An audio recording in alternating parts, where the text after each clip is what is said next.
So, I want to ask you about partnerships and some advice. I've gone through a partnership breakup. It only lasted 18 months, but the breakup period was like 7 days. It was like pretty quick. Actually, we had a pretty easy breakup. You know, it wasn't like, weren't fighting for months. We weren't fighting over money and stuff. So it was kind of, I got lucky. But some advice that I'd gotten early on, and I can't say I really heeded the advice completely, but the advice I got, and I wonder what your thoughts are on this, but the advice I got was plan for the breakup.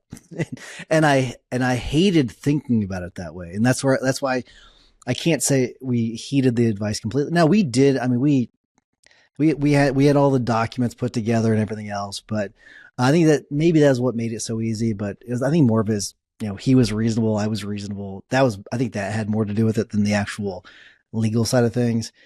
I wonder if you agree with that perspective though, where you plan for the breakup.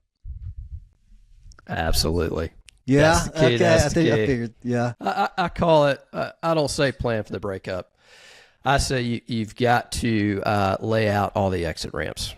There are multiple ways someone can leave a partnership, or a partnership could, dissolve. And, death, disability, retirement, somebody leaves, all sorts of ways they can leave.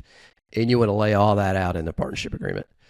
But, the way I view it, it's not necessarily that it's going to be a contentious breakup necessarily, or somebody's leaving to steal the cases and go compete. That happens for sure. But sometimes it's just the visions change. I mean, somebody, they're just tired of working. They've made enough money. They want to go enjoy life, so they just start coming in 2 days a week.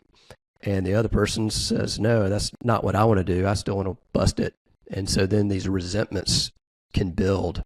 And it's hard to put that back when people are sort of going different directions.